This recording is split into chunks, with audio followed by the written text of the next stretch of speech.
मैं जो टॉपिक लाया हूँ वह ऑटोमोबाइल को एक अलग मुकाम तक ले जाता है और यह एनवायरनमेंट को शुद्ध रखने में बहुत लाभकारी है। चलिए ठीक है, बिना टाइम वेस्ट किए शुरू करते हैं आज का टॉपिक। आज का टॉपिक है BS यानी कि Bharat stage emission standard.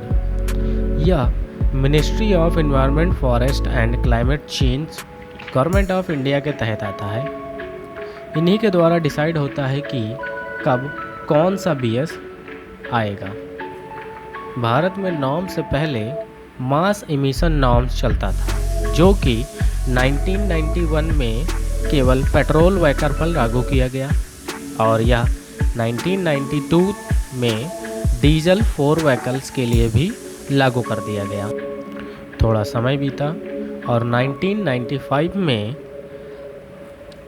Pollution ज़्यादा होने के कारण एक डिवाइस कैटालिटिक कन्वर्टर का यूज किया गया, जो कि सिर्फ दिल्ली, मुंबई, कोलकाता और चेन्नई में चलने वाले वाहनों में मैंडेटरी कर दिया गया और फिर समय के साथ साथ इसे सभी व्हीकल्स में लागू कर दिया गया।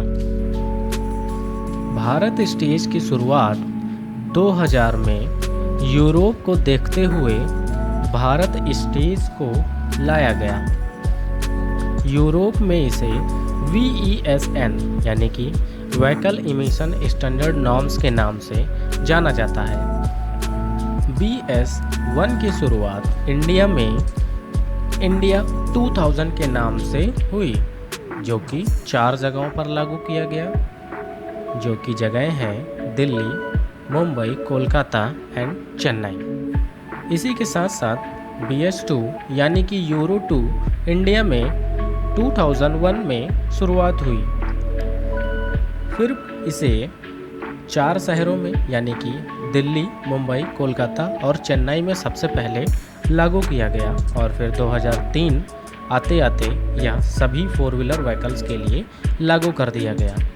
पॉल्यूशन को देखते हुए BS2 2005 में यह सभी व्हीकल्स के लिए लागू कर दिया गया, जिनमें 2 व्हीलर, 4 व्हीलर, 3 व्हीलर और हैवी ड्यूटी व्हीकल्स शामिल थी। समय के साथ साथ BS3 आया, जो कि 2005 अप्रैल में लागू किया गया, जो कि यह सभी जगहों पर न लागू करके दिल्ली NCR और 13 और नई शहरों में लागू किया गया। 2010 आते आते BS3 को नेशन वाइज यानी कि सभी व्हीकल्स के लिए पूर्णतया भारत में लागू करा दिया गया, जिसमें 2 व्हीलर, 4 व्हीलर, ट्रक्स इत्यादि आदि सभी प्रकार के व्हीकल्स में BS3 इंजन्स का यूज होने लगा। अतः 2010 आते आते इंडिया में पॉल्यूशन बहुत बढ़ चुका था। अतः अप्रैल 2010 में ही BS4 की शुरुआत केवल दिल्ली NCR और बाकी 13 अन्य शहरों में लागू कर दिया गया। अतः अब 2015 आते आते BS4 नेशन वाइज होना था, लेकिन इंजन टेक्नोलॉजी बढ़ाते बढ़ाते हमें फ्यूल की भी क्वालिटी को और अच्छा बनाना था, जिसकी वजह से हमें ऑयल कंपनियां इतनी अच्छी तरीके से नहीं चल पाई, यानी कि उन्हें थोड़ा सा समय चाहिए था, जो कि समय सल्फर यानी कि फ्यूल की क्वांटिटी 50 ppm सल्फर वाला फ्यूल होना चाहिए था। BS4 की शुरुआत 2017 में हुई, जो कि पेट्रोल को 50 ppm सल्फर बनाने के कारण हुआ। अतः अचानक से अप्रैल 2017 में BS4 सभी के लिए लागू कर दिया गया। 2017 में BS4 लागू होने के कारण हम लोग यूरो को फॉलो नहीं कर पाए और हम लोग काफ़ी पीछे हो चुके थे, जिसके कारण हम लोग BS5 को ना लाकर डायरेक्टली 2020 में BS6 को इम्प्लीमेंट करना पड़ा, वो भी पूरे भारत में, जिसके कारण कुछ ऑटोमोबाइल कंपनियां BS6 नॉर्म को फॉलो नहीं कर पाई और उनके BS4 इंजन को डिसकंटिन्यू करना पड़ा।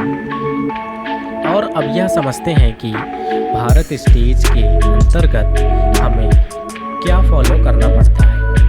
भारत स्टेज यानी कि BS के अंतर्गत इंजन के एग्जॉस्ट सिस्टम से निकलने वाला धुआं कितना % पोल्यूशन बाहर फेंकता है, यह हमारे BS नॉर्म्स के अंतर्गत आता है।